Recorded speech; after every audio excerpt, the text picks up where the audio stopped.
A ver, imaginemos este escenario. Estás en medio de un caso legal súper complejo con muchísimo en juego. Ujú. Y para ayudar a tus abogados, decides usar una de estas herramientas de inteligencia artificial tan populares, pues para organizar tus ideas, repasar los hechos, preparar un resumen, ¿no? Suena a lo más lógico del mundo. Una movida inteligente, proactiva. Justo, parece lo correcto.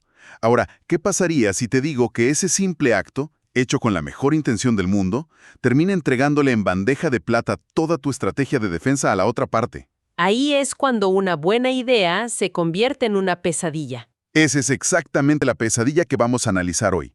Y no es una hipótesis, es un caso real. Así es. Hoy vamos a clavarnos en una decisión judicial de febrero de 2026 en Nueva York que de verdad está sacudiendo los cimientos del mundo legal.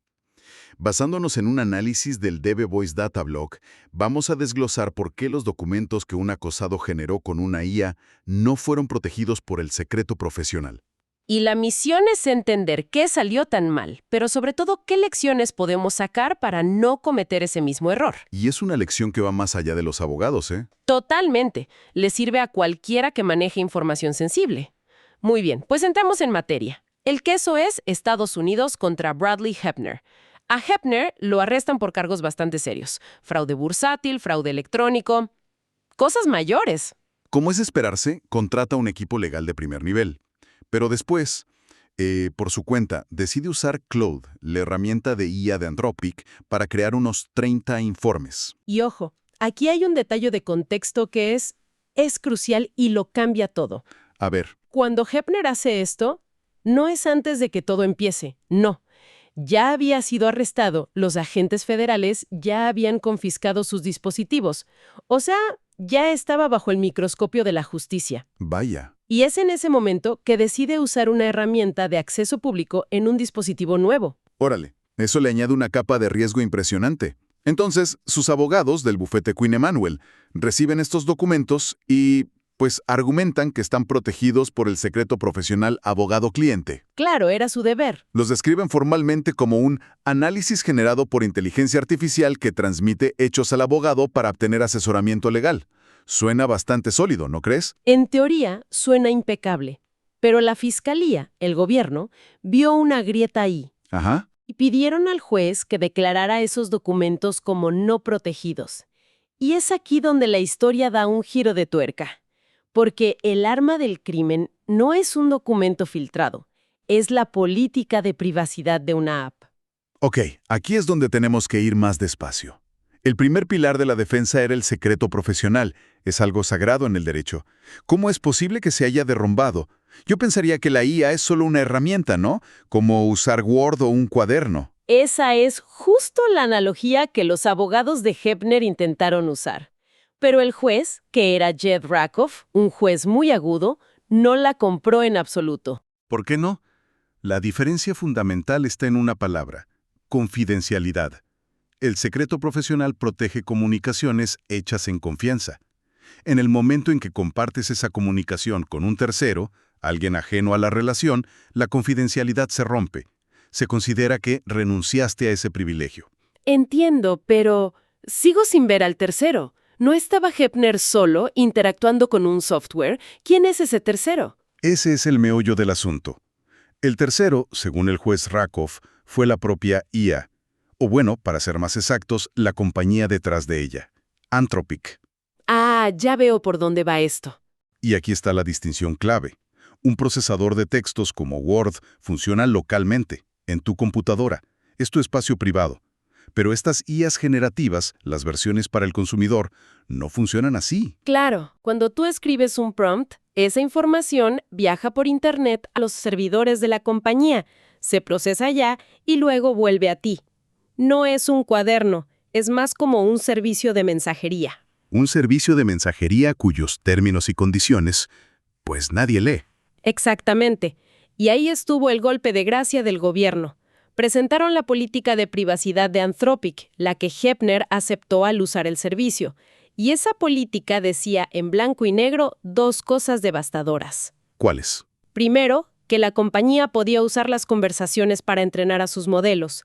Y segundo, peor aún, que se reservaban el derecho de revelar esa información a las autoridades. Espera. Entonces, legalmente fue el equivalente a escribir tu estrategia de defensa en un correo para tu abogado, pero poner en copia a un completo desconocido. Y no solo eso. ¿Hay más? Es como si además añadieras una nota que dice, por cierto, siéntete libre de leer todo esto, usarlo y compartirlo con la policía si quieres. No puede ser. Esa es la analogía perfecta. El juez Rakoff fue muy directo. Dijo, y cito, que el acusado lo reveló a un tercero, en efecto, la IA, que tenía una disposición expresa de que lo que se enviaba no era confidencial.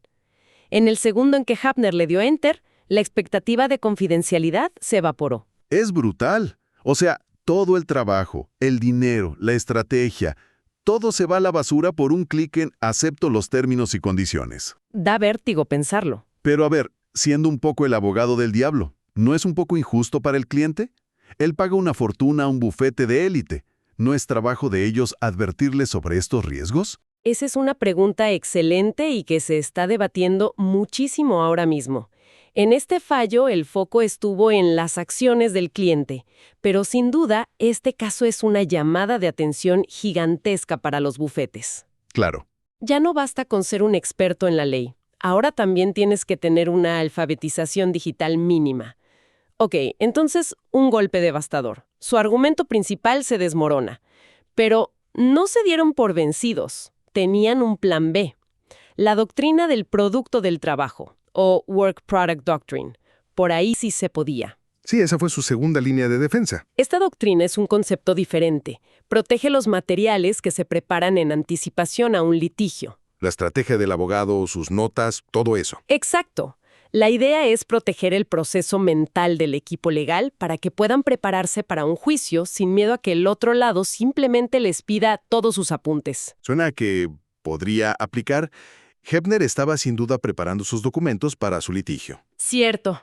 Pero esta doctrina tiene una regla de oro, un requisito indispensable. ¿Cuál es? Los materiales deben ser preparados por el abogado o bajo la dirección explícita del abogado.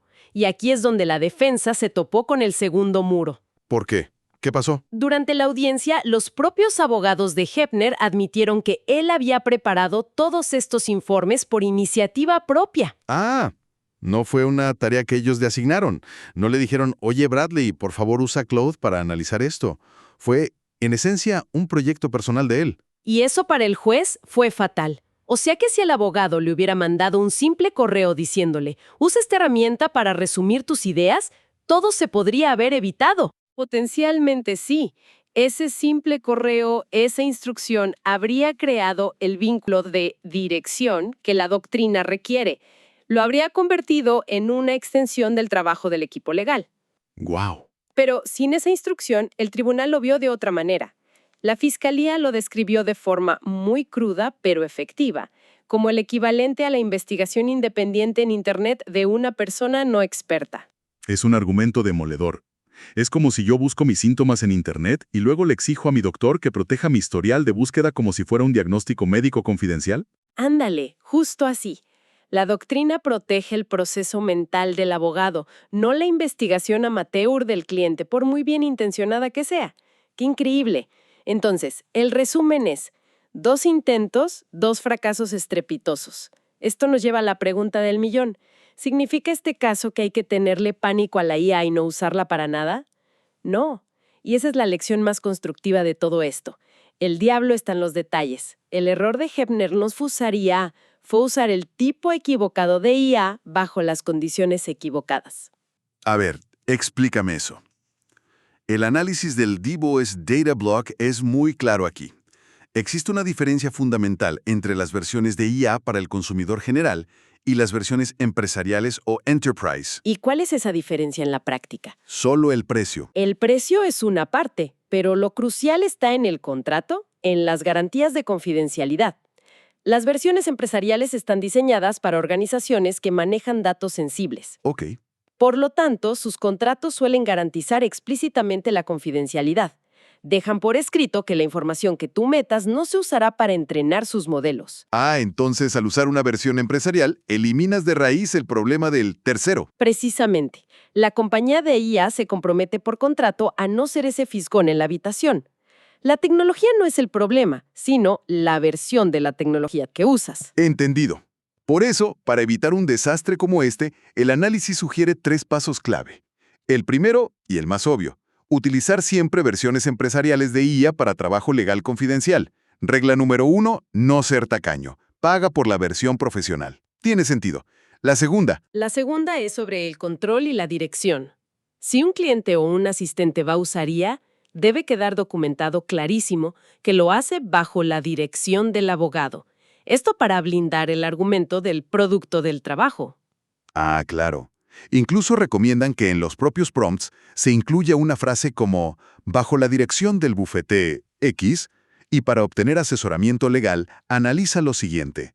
Estás creando un rastro de papel digital que demuestra que no fue una ocurrencia, sino una tarea delegada. Muy astuto. ¿Y el tercer paso? El tercer paso es la transparencia en los registros de privilegio. O sea, si tienes que defender la confidencialidad de estos documentos, no ocultes que usaste IA. Al contrario. Se explicitó. Exacto. Describe que usaste una herramienta de IA, nombrando la versión empresarial, que lo hiciste con una expectativa de confidencialidad y que el trabajo se hizo bajo órdenes directas. Así que la gran moraleja no es no toques la IA, sino entiende la herramienta que estás usando. Es la diferencia entre usarla de forma ingenua y usarla de forma estratégica y protegida. Es un cambio de mentalidad fundamental. Los profesionales ya no pueden permitirse el lujo de ignorar los términos de servicio de la tecnología que usan. En resumen, el caso Heppner es una historia con moraleja para la era digital. Nos deja 2 lecciones muy claras. Primero, compartir información confidencial con una IA de consumo es como contársela a un tercero. Se rompe el secreto profesional. Así es. Y segundo, para que algo sea producto del trabajo legal, tiene que ser creado bajo la supervisión directa y explícita del abogado. Y la línea que separa una herramienta útil de un riesgo legal catastrófico es ahora mismo la diferencia entre una cuenta gratuita y un contrato empresarial. Exacto. Una distinción que puede valer millones. Y esto nos deja con una reflexión final, ¿no? A medida que la IA se integre cada vez más en nuestro trabajo, la nueva frontera legal, la nueva línea divisoria, podría no estar entre el análisis humano y el de una máquina. ¿Sino entre qué? No. Y la pregunta que queda en el aire es, ¿está la profesión legal y otras profesiones realmente preparada para redefinir lo que significa confidencialidad en este nuevo mundo? Y sobre todo, ¿qué pasará con los clientes que queden atrapados en medio, pagando el precio de esta curva de aprendizaje?